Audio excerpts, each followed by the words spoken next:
Myself, Dr. Linta Arora, Assistant Professor, Department of Botany, Government PG College, Bara. Today we are going to study about citrus canker disease. सबसे पहले हम distribution पे आते हैं. Distribution, ये disease पूरे world में पाई जाती है, लेकिन सबसे पहले इस डिजीज़ को इंडिया में देखा गया. इंडिया में ये यूपी, बिहार, असम, गुजरात, महाराष्ट्र व आंध्र प्रदेश में इस डिजीज़ को देखा गया. यहाँ से ये पूरे वर्ल्ड में फैल गई. तो ये चाइना, यूएसए, यूरोप और जापान में इस डिजीज़ को बहुत अधिक मात्रा में देखा गया. डिजीज़ के लक्षण, सिम्टम्स ऑफ द डिजीज़. इसका मेन इफेक्ट टिश्यू में नेक्रोसिस सिम्टम्स होते हैं. लीव्स, ट्विंग, थॉर्न, ओल्डर ब्रांचेज पर नेक्रोटिक ब्राउन स्पॉट्स बन जाते हैं.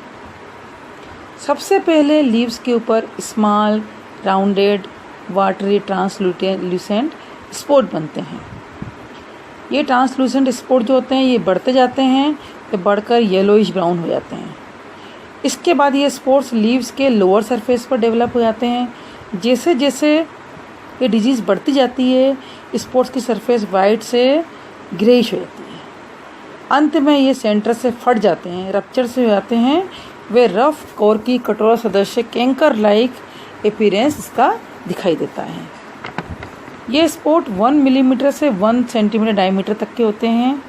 वे फ्रूट्स और ट्विग में ये स्पॉट्स मिलकर इलोंगेटेड लेसन्स का निर्माण करते हैं. लार्ज ब्रांचेज पर कैंकर इरेगुलर, मोर रफ, मोर प्रोमिनेंट होते हैं. इसका कॉजल ऑर्गेनिज्म जो होता है एक बैक्टीरिया होता है, इसका नाम है Xanthomonas citri. Systematic position of Xanthomonas citri. Kingdom Prokaryota. Division Bacteria. Class Schizomycetes. Order Pseudomonadales. Family Pseudomonadaceae. Genus Xanthomonas. Species citri. Xanthomonas citri bacterium rod shaped, 1.5 से 2 माइक्रोन लॉन्ग, 0.5 टू 0.75 विड्थ होती है. इसमें single polar flagellum present होता है. Disease का infection कैसे होता है?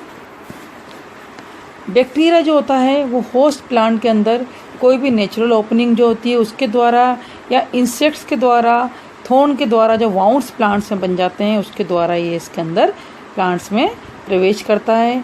अंदर प्रवेश करने के बाद सबसे पहले ये इंटरसेलुलर स्पेस में तेज़ी से ग्रोथ करता है. इंटरसेलुलर स्पेस में तेज़ी से ग्रोथ करने के बाद ये सेंटर में जो मिडिल लेमिला होती है वो उसको डिज़ोल्व कर देता है, उसको गला देता है. वह कोर्टिकल रीजन में अपने आप को स्थापित कर देता है और स्थापित होने के बाद उस जगह पर इन्फेक्टेड पार्ट पर कैंकर लेसन बन जाते हैं, जिसमें अनेक संख्या में जीवाणु प्रेजेंट होते हैं. कैंकर के जीवाणु का प्रकीर्णन वर्षा के जल, कीटों के द्वारा होता है, परंतु रोग का प्रसार, जो भी ये रोग है इसका प्रसार नर्सरी मूल ग्रंथ, जो नर्सरी में स्टॉक्स जो होते हैं उनके द्वारा अधिक होता है. इसलिए सबसे पहले जब भी नर्सरी से हम प्लांट्स को ख़रीदें तो उसका सबसे पहले हम इसको जांच लें कि ये इन्फेक्टेड है कि नहीं है. सबसे पहले रोग का कंट्रोल कैसे करना चाहिए? Control of the disease. रोगी भाग को काटकर जला देना चाहिए. रोगी पौधों से गिरी पत्तियों, शाखाओं को एकत्र करके जला देना चाहिए. नींबू जाति के नए फसल उद्यान में रोपण से पहले 1% बोर्डेक्स मिक्सचर का छिड़काव करना चाहिए. रोग रहित नर्सरी ग्रंथों का डिजीज फ्री स्टॉक का प्रयोग करना चाहिए. कुछ एंटीबायोटिक्स हैं जैसे स्ट्रेप्टोमाइसिन सल्फेट के 500 से 1000वां भाग का छिड़काव करने से इस रोग पर नियंत्रण हो जाता है. Thank you. Thanks a lot.